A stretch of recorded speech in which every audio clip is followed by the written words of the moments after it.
You suck at basic human interaction, admit it. You'd rather blame bad chemistry than risk saying something real. Hear me out so you don't end up being a verbal idiot when it comes to dating.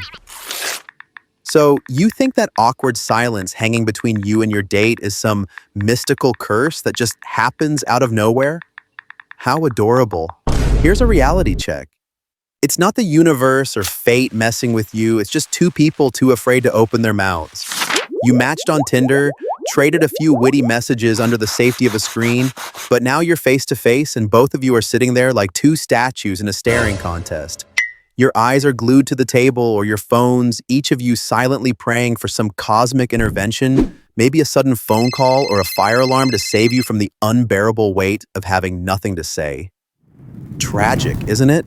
You both showed up hoping for a connection, but neither of you has the guts to actually get the conversation going. It's a pathetic standoff of mutual cowardice. Instead of breaking the silence, you're each hoping the other will magically rescue this train wreck while you get to pretend it's not your fault. After all, if the date crashes and burns, you can always shrug and say, "Well, I tried," without ever having to risk a thing. Cute strategy. It's the perfect way to feel like the innocent victim of your own social paralysis while you sabotage yourself at every turn. And why are you stuck in this miserable loop? Because you're terrified. Terrified of looking stupid, of saying the wrong thing, of getting rejected, or coming off as too eager. You overthink every little word so much that you paralyze yourself into saying nothing at all. You're waiting for the perfect moment, or the flawless line that will make you look cool, and shocker, that moment never comes. The truth is, your fear of embarrassment is stronger than your desire to connect. Your need to seem cool and in control outweighs your willingness to be real, so you freeze. You'd rather sit in silence and let the other person assume you're aloof than open your mouth and risk confirming you're not some smooth superhuman. Spoiler, sitting there like a rock doesn't make you look cool. It just makes you look, well, like a rock. Meanwhile, inside that head of yours, I bet the excuses are running rampant. I'm just shy. Maybe they're the boring one. What if I say something dumb and make it worse? It's not my job to carry this conversation, right? Ring any bells? These little self-serving lies are just your ego trying to save face.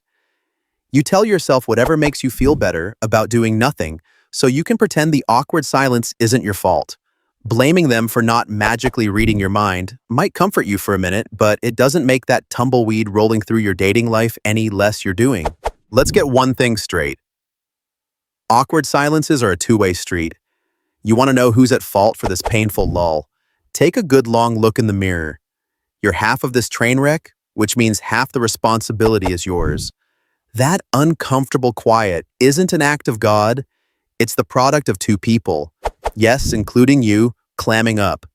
Hard truth, if you want the silence to end, you might actually have to open your mouth and end it yourself. So, how do you sabotage yourself exactly? Oh, let me count the ways.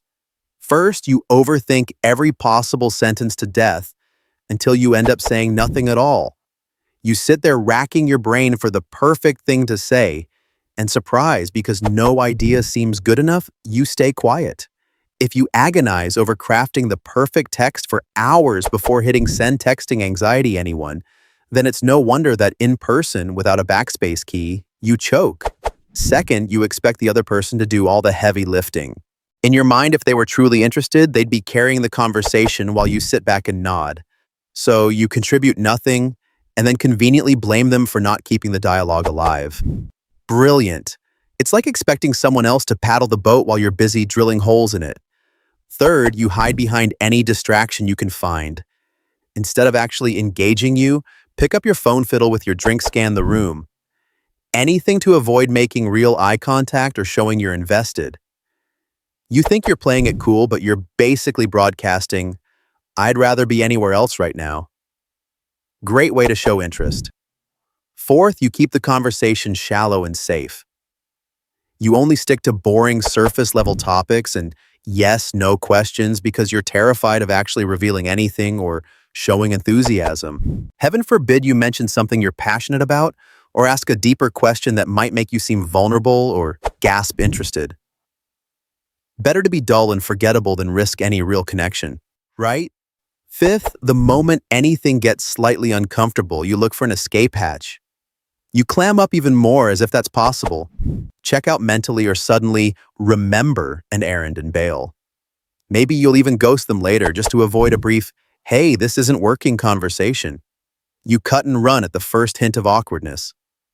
And then you wonder why you keep ending up in the same dead-end scenario, swiping through Tinder again for your next shot at a do-over. Bravo. With habits like these, it's no mystery why your conversations crash and burn. But hey, it doesn't have to be this way. Believe it or not, you can revive a dying conversation if you put in a shred of effort. It's not rocket science, it's actually pretty straightforward. Uncomfortable, yes, but manageable. Since I'm feeling generous here, are 5 brutally practical rescue tactics for you to try next time you're drowning in awkward silence, assuming you actually want to change things. First, force yourself to say something, anything at all, to break the dead air. It doesn't have to be brilliant, it just has to exist. Comment on the environment. Ask a basic question, even a silly observation like, "This place has an interesting decor," or "So that music is pretty loud, huh?" Works. Literally any words are better than choking on silence. Second, ask an open-ended question that can't be answered with a boring yes or no.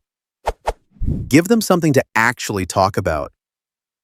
Try, "So what do you do for fun?" or "How did you get into whatever topic came up?" People love talking about themselves, let them. Third, throw out an observation or a joke to get a new thread going. Maybe the waiter just dropped a tray in spectacular fashion, make a light comment about it. Or the cafe's wallpaper looks like it was designed by a blindfolded toddler, go ahead and chuckle about it. Show that you're paying attention to the world around you and not trapped in the prison of your own mind. Fourth, if you're truly at a loss, just acknowledge the awkwardness out loud with a little humor. You can smirk and say something like, "Well, this got awkward, didn't it?" and laugh. Own the moment. It shows you're confident enough to name the elephant in the room. Believe it or not, this can diffuse the tension. Most people will smile and the spell of silence is broken.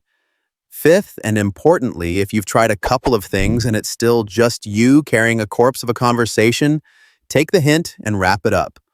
Politely end the encounter and walk away with your dignity intact. There's no law that says you have to sit through an evening of one-word answers and painful pauses. Better to cut your losses than stay and wish for a meteor to hit. And hey, at least if you end it face-to-face, you won't have to ghost them later. Imagine that being straightforward for once. See, none of this is all that complicated. It just takes guts, which, newsflash, you can actually develop by practicing this stuff. The only way to get over the fear of awkward silences is to stop giving them so much power. Every time you choose to say something instead of nothing, you take back control. Confidence isn't built by sitting quietly and hoping the universe will intervene. It's built by doing the uncomfortable thing and realizing you didn't die from it. So here's my challenge to you: next time you're stuck in one of those painful, silent stare-downs, be the one who breaks it. Try one of these tactics. Heck, try all of them. I dare you to actually take that risk and see what happens. Worst case, the conversation still fizzles and you walk away, which is exactly where you'd be if you said nothing, minus the regret. Best case, you spark a real conversation or at least show some personality.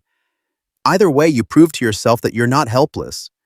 You prove that you can take action instead of playing victim to the awkward silence.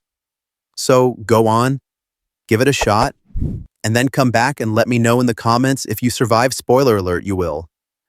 Quit waiting for the other person to save you or for fate to magically fix your social anxiety. You have more power than you think. The next move is yours.